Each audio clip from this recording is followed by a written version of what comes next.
So hey guys, hello and welcome back to my channel. This is Pritham Paikrai and you are watching Step 2 Math. So today in this class we will be discussing about the very interesting theorem that is called the Fundamental Theorem of Arithmetic. So basically it is the first fundamental theorem in the mathematics and this deals on the number system. So obviously it is having a lot of applications. So we will go through some mathematical applications to this Fundamental Theorem of Arithmetic in this class. So before that I want to say or I want to just make you revise a basic concept that is called the factorization. So fine. So let us take one example. Means I am saying suppose I am considering a number that is 198. So I want to factorize this 198. So basically what is the factorization means? That means I will be saying a number b is a factor of a. B is a factor of a if b divides a. If b divides a. Okay, so I will be saying a number b is a factor of a if b divides a. That means when I will be saying something divides something, that means in this case if I will be dividing b by I will be dividing a by b, then I will be getting the remainder term as 0. Okay, so I will be getting the remainder term 0.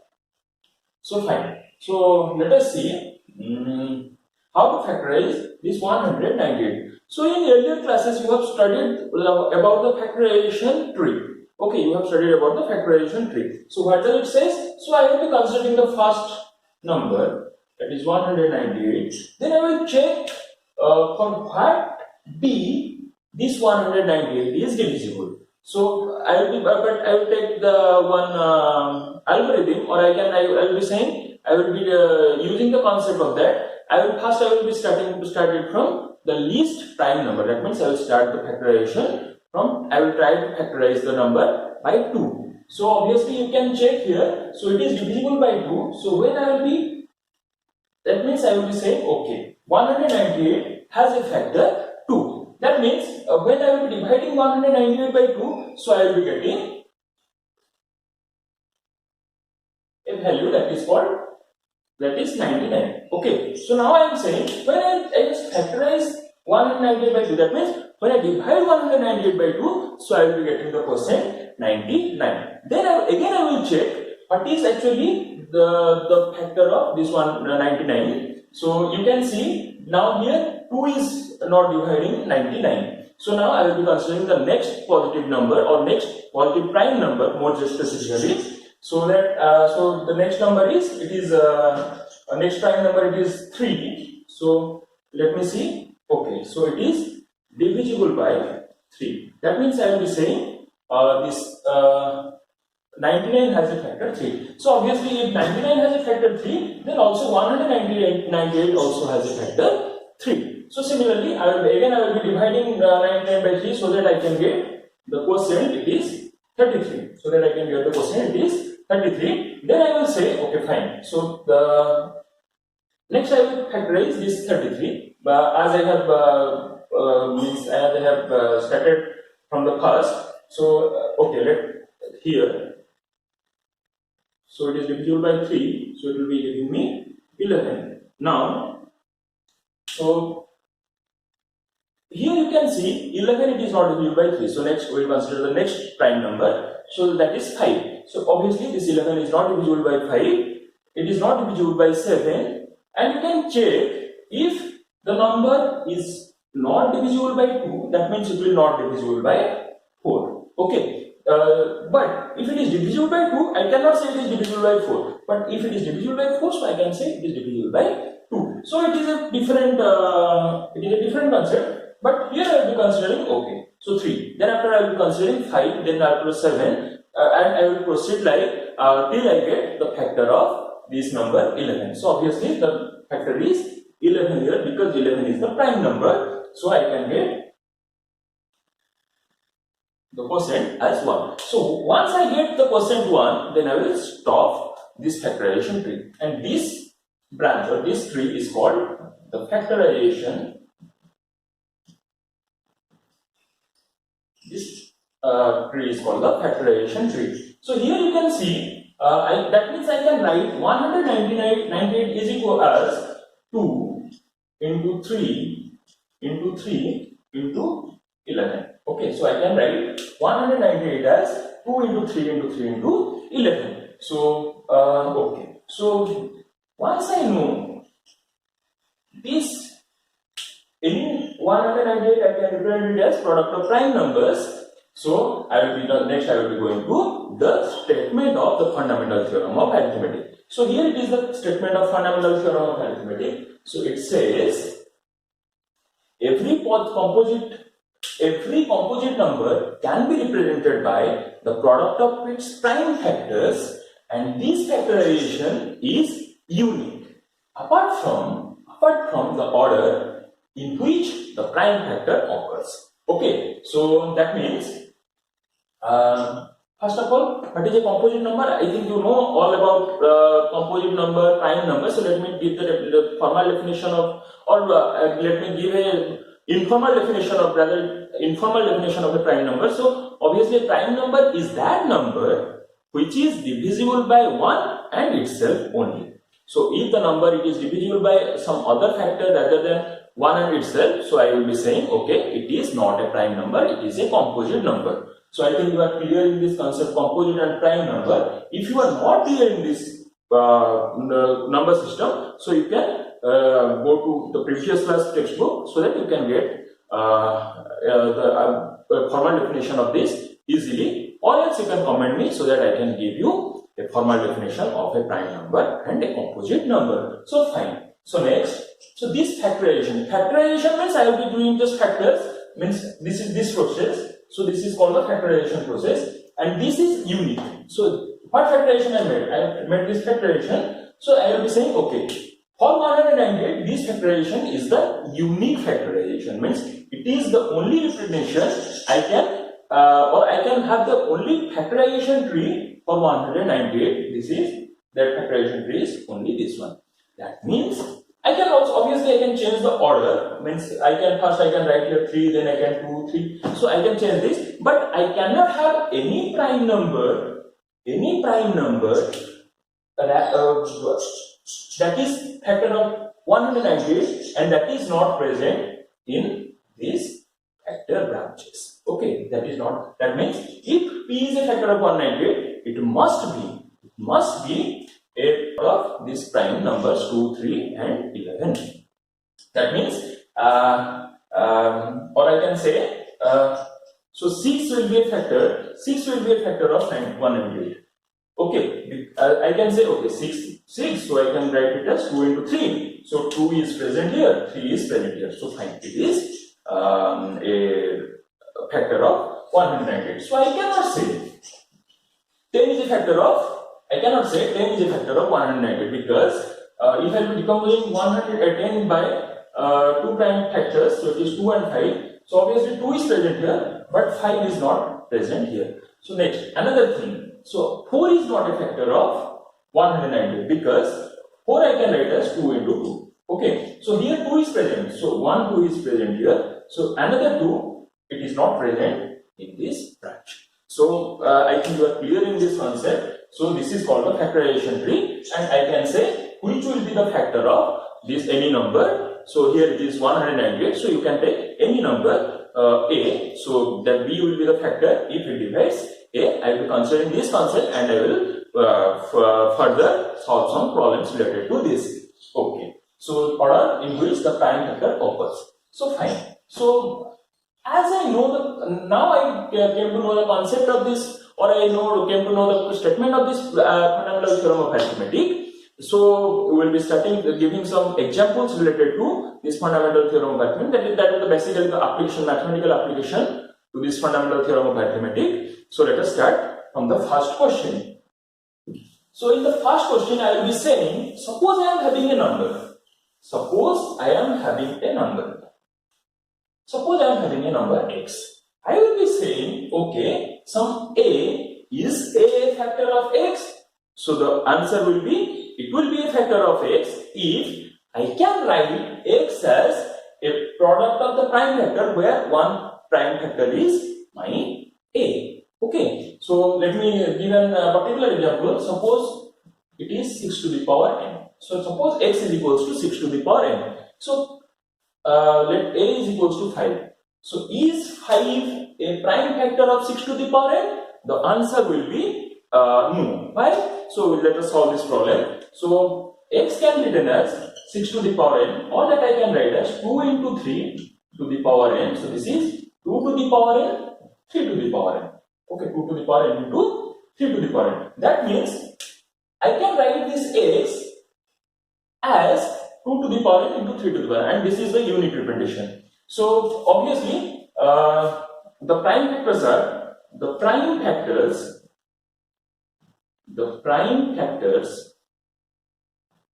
of x are 2 and 3. 2 and 3. This implies 5 cannot be a prime factor. Cannot be a prime factor of x for any natural number n, because there does not exist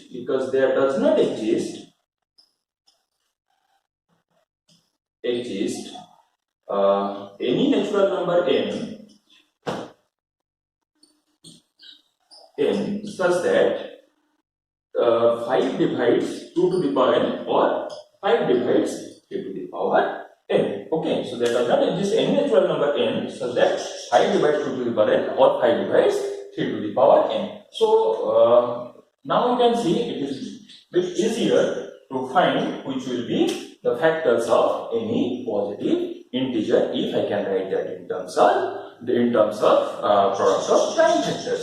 So let us take another example where the application of this fundamental theorem of arithmetic applies. So here you can see where this fundamental theorem of arithmetic applies. Here is so here when I am saying 5 cannot be a factor of x for any natural number n, that means I am saying because I can write in that x as the product of this prime factor and this representation is unique, and here 5 is not present, that means I will be saying 5 for any representation of x, 5 is not present in the factor of prime factor. 5 is not the prime factor of this x. So fine. So let us take another example.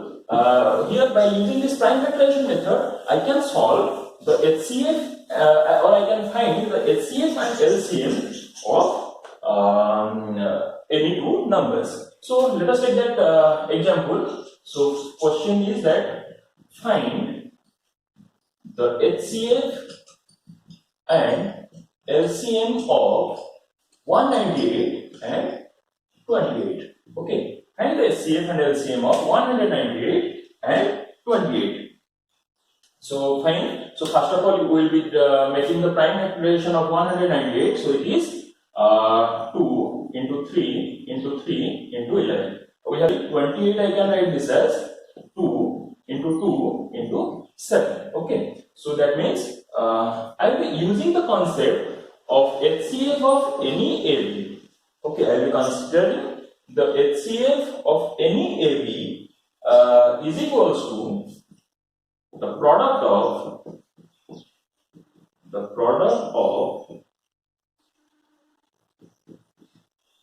prime factors,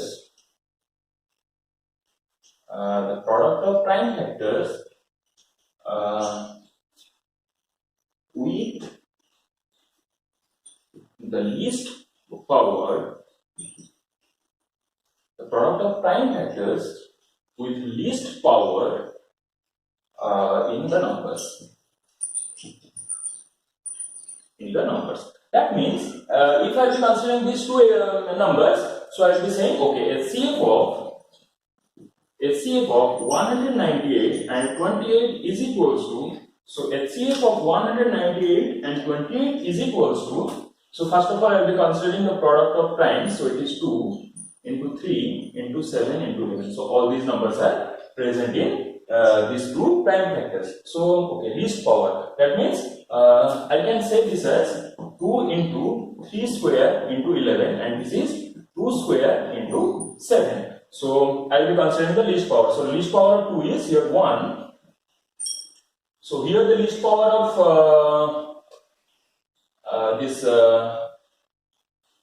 least power of 3 is, so obviously you can see it is 3 to the power 0 into 11 to the power 0, so this is 7 to the power 0. That means the least power here it is 0. Here obviously it is 0. Here it is 0. That means HCF will be equals to 2. Okay. So here HCF will be equals to 2. So similarly, I can find the LCM. So I will be using the concept of LCM as.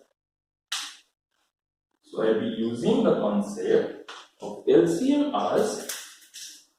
So LCM of any number AB is equals to the product of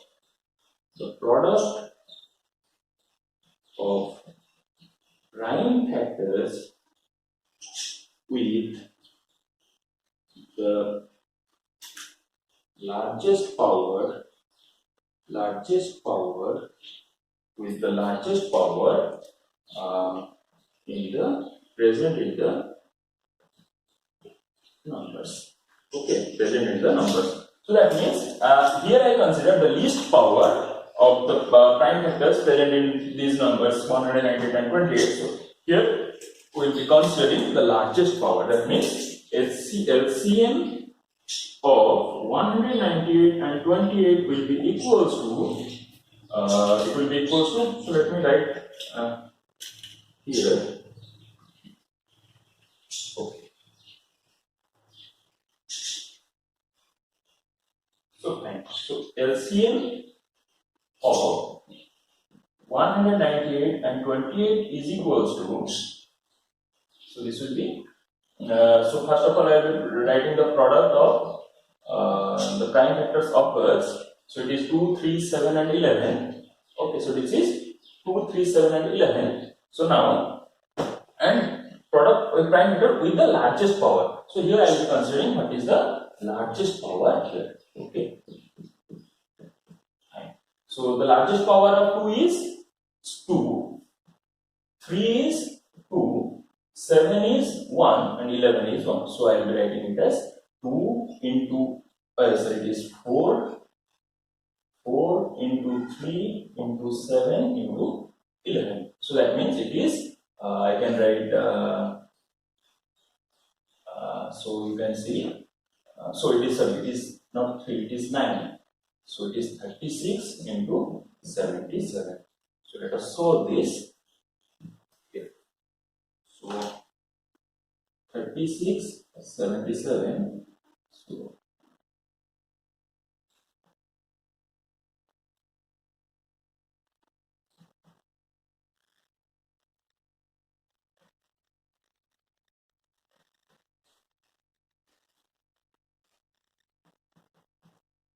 So it is 2, 7, 7, 2. So I can write this as it is 2, 7, 7, 2. Okay. So let me erase this, but I will be just keeping this HCF part. Why I have kept this HCF part? So now my HCF of 198 and 28 is equals to, and the LCM is 2772. So let us multiply this LCM of 198 and 28 into HCF of 198 and 28, so that I can get 2772 into 2. So it is 4, 5. So it is 5544. So now 198 into 28. So what is the value of 198 and 28? So 198 into 28. So it is 4, 6.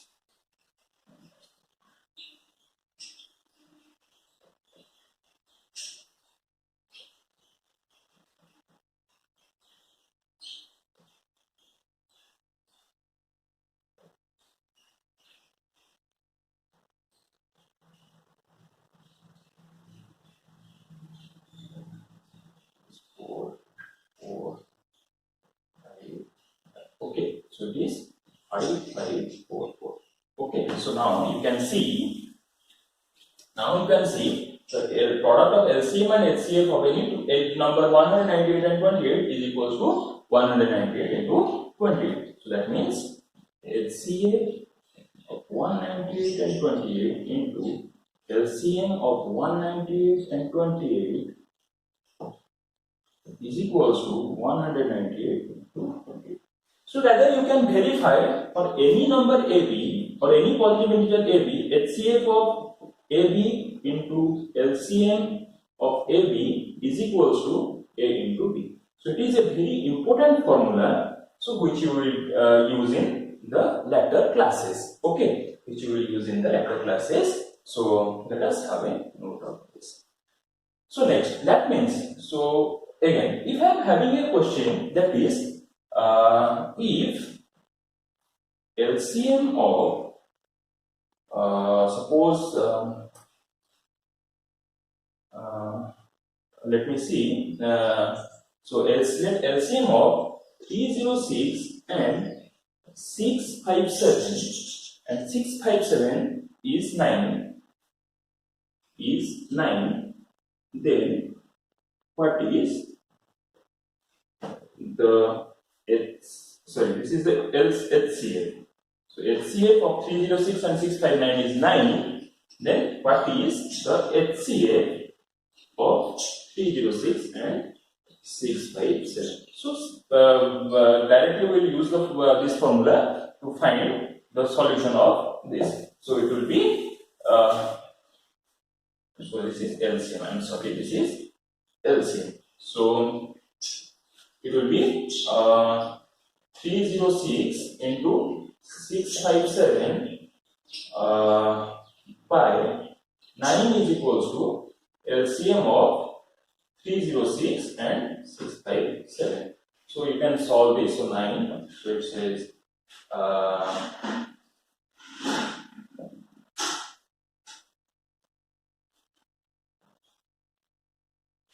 you can see. So LCM is